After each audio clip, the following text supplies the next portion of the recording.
Museum will close, council tax bills will rise and people will have to ring up to get their streets cleaned under budget cuts aimed at helping to save around £20 million. The council will increase its share of council tax by 1.99% and take up a government offer to increase it by a further 2% for adult social care. Well, joining me in the studio is Councillor Nicholas Barlow, who represents the Wollaston and Stourbridge Town Ward. Welcome. Thank you for coming on the show. So it is a difficult time for Dudley Council right now, and being in your job role, have you ever experienced so many cuts? I think the word that's being used at the moment is unprecedented.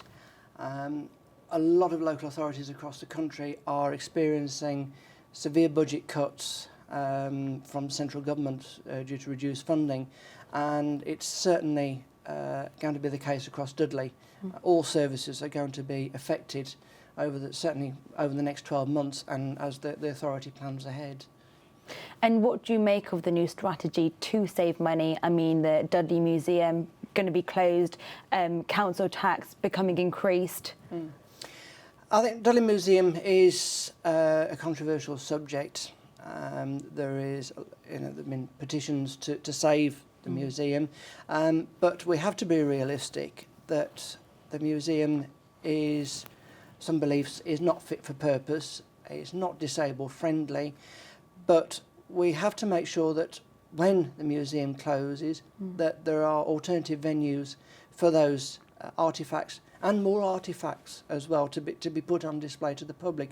We've got the fantastic new museum that's being built in Worsley, the Glasshouse Cone, and that is going to be a fantastic showpiece for glass across the borough and also other pieces as well. So I think we do have to look to the future. These were wonderful buildings when they were built back in Victorian Edwardian era, but we have to move on to 2016.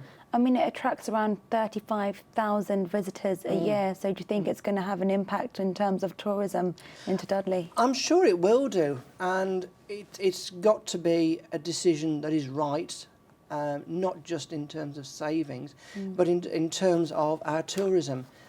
We are trying to attract more people into the borough, and with things such as the Hippodrome issue as well, which we may touch on later. We've got to make sure that we are attracting those people, and we need to make sure that the investment is there and we have the correct infrastructure as well. And the authority aim to increase council tax by 16% over the next 4 years, and the council will benefit from nearly 2% of that, and the further 2% will go towards adult social care. Yes. And what do you make of this strategy? It has to be welcomed. We have got an ever-increasing ageing population. We've got a number of people with dementia and similar related conditions. We need to make sure that the funding is there. We need to make sure that the support is there as well. One of the regrettable decisions that is being looked at is to reduce the funding to our voluntary sector organisations, which is probably a bit short-sighted. If the authority is going down the route of what they call themselves a community council and allowing voluntary sector, the third sector organisations to run those services such as our libraries, our civic halls. So to take the funding away from them and not provide them with any other support is probably seen as the easiest option for some people. And I think my view is that we need to continue to look at our back office functions, eliminate duplication, which is endemic across so many public sector organisations, whether the local authority or health service. So, it's always seen, what can we attack first rather than have a long, hard look. So it's we've got to make sure that we are supporting our more vulnerable people in the community, whether they're old or young. So all in all, this 2% towards adult social care, it's valuable. It is, yes. I mean, some people are saying that it's robbing Peter to pay Paul, that it's taking that money from other pots of money. But it's centralising it to where it's needed rather than having it given from central government to do as they so wish, and then those services being penalised unnecessarily. So yes, we have to welcome that 2%.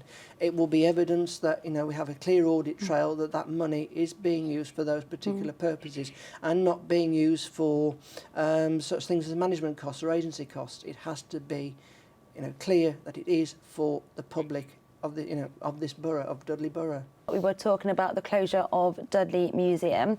Another one that springs to mind is Dudley Hippodrome. I know that every day it's up, it's costing taxpayers money, really, so it's costing money. What's your thoughts on this? I think we have to be realistic again, that the Hippodrome was fantastic in its day, right up until the 1950s. We're attracting huge names such as Ken Dodd, Laurel and Hardy even. But we have to look to the future, and I think we've explored, well, certainly the authority has explored all options available, and people are putting forward different business cases, which in the short term look great. They look great on paper, but in the long term, are they actually viable?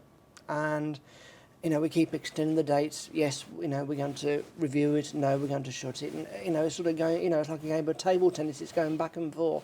And I think you have to get to a point where enough is enough, and we do have to make that decision, however unpopular it may be. Our own centres, our own civic centres are struggling at times to find what I think, are good quality attractions.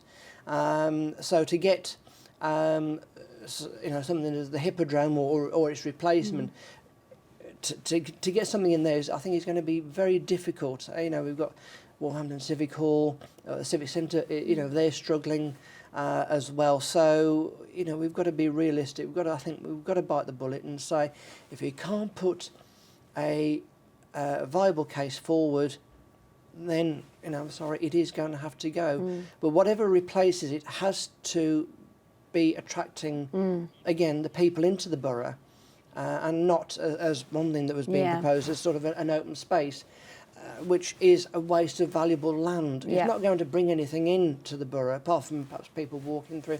But other than that, it's just dead land. So we need to engage with the community in terms of what they want, that is going to bring more tourism, more money ultimately into the borough, and certainly the Hippodrome. I just cannot see, that happening.